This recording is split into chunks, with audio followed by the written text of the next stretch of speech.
Hi everyone, I'm Niv Ashkenazi and this is I for Technique. For this video, I wanted to run an experiment. The idea was to take one scale, play it at 3 different speeds, and observe any changes that there might be in the left hand. As violinists, we want the left hand to be as efficient as possible so that no matter if we're playing slow or fast, everything stays the same, at least hypothetically. So I wanted to look at my left hand in slow motion and see how close I got to this ideal. If you're able to view this video on your computer or a bigger screen, I'd highly recommend it because some of the things that we're going to be looking at are quite small and it's much easier to see on a bigger screen. Even though I was hoping that I would see no difference between the different speeds, I kind of expected that there might be some differences, and that's actually where things got really interesting with this experiment, so I'm really excited to share that with you guys. Through working with slow motion cameras for the past few months, I've become convinced that finger height is actually a very specific height. And I believe that the ideal finger height is really one fingernail above the string. The finger height rule only applies to the next finger. So if I'm going from 1 to 2, my second finger should be at fingernail height. Third and fourth finger can be at more or less any height, of course, closer the better, but they don't have to be a fingernail height above the string. But as I go to prep the next finger, it should always be at the height of a fingernail. Using this rule helps for speed, it helps for cleanliness, and it helps for the sound quality as well, I've found. So for this experiment, I set the metronome to 70, and I played a G major scale with 2-note slurs, 4-note slurs, and 8-note slurs. So let's get started with the 2-note slurs, which is our slowest speed, and we'll hear it live before we jump into the slow motion.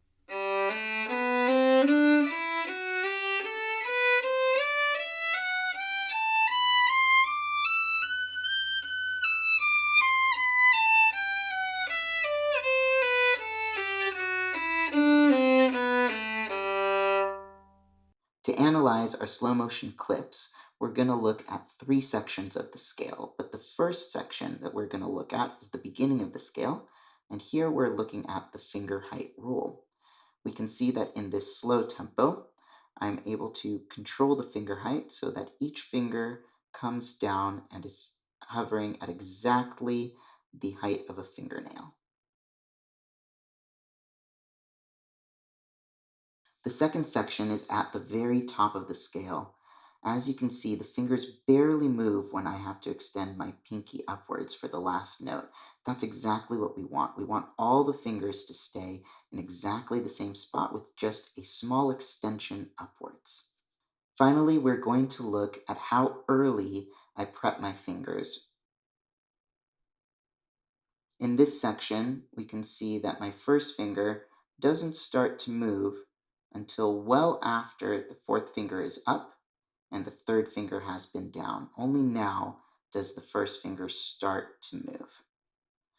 And what we will see in the other clips is that the prep is actually at a slightly different time.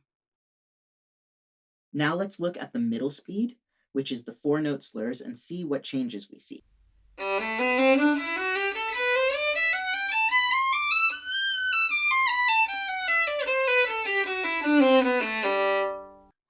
Here I've sped up the slowest version, and we're looking at both of them at the speed of 4-note scales. And we're looking again at the finger height and the finger height rule. Here again, the finger height is pretty well controlled, and even the pinky, though it might be a little bit higher, is still within the reasonable amount for our finger height rule.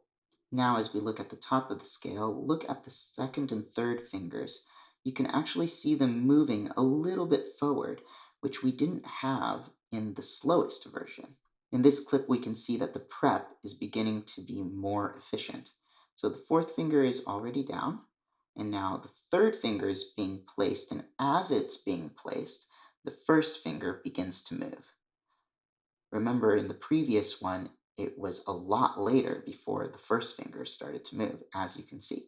Finally, let's look at the 8-note slurs, our fastest speed, and see what changes we see from the other two and also what similarities there might be.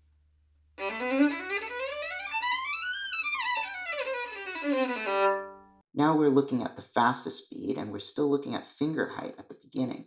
And we can see that the finger height is quite a bit higher. Still close, but still too high. The pinky is starting at the knuckle instead of the fingernail. Again, look at the second and third finger, and you can really see them sliding up a lot at the fastest speed, which I found very interesting. Here is our most efficient prep time. The first finger starts to move before the third finger is even put down, and that is the fastest prep that we've seen so far. Here's another clip to show the efficiency in prepping. Here, the third finger is down, and as I'm placing fourth finger, I'm already prepping first finger. So it's very efficient and good for speed. This was a cool thing I'd never seen before. You'll see the jiggling of the second finger as it's put down.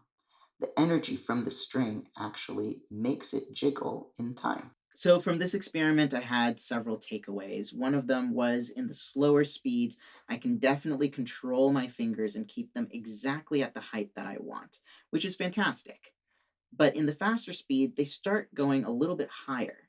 And I'd love to try and limit that, but I'm not sure how much more I will be able to limit that. On the other hand, what I also noticed is that in order to increase speed, really what happened was I increased the prep time. So my fingers were prepping earlier for the faster speeds.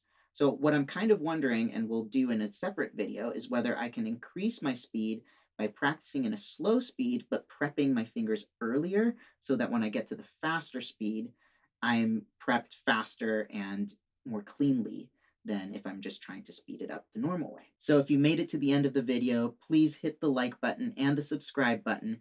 And I hope you come back for the video where I actually see whether everything that I learned in this video applies to helping me play faster in the future.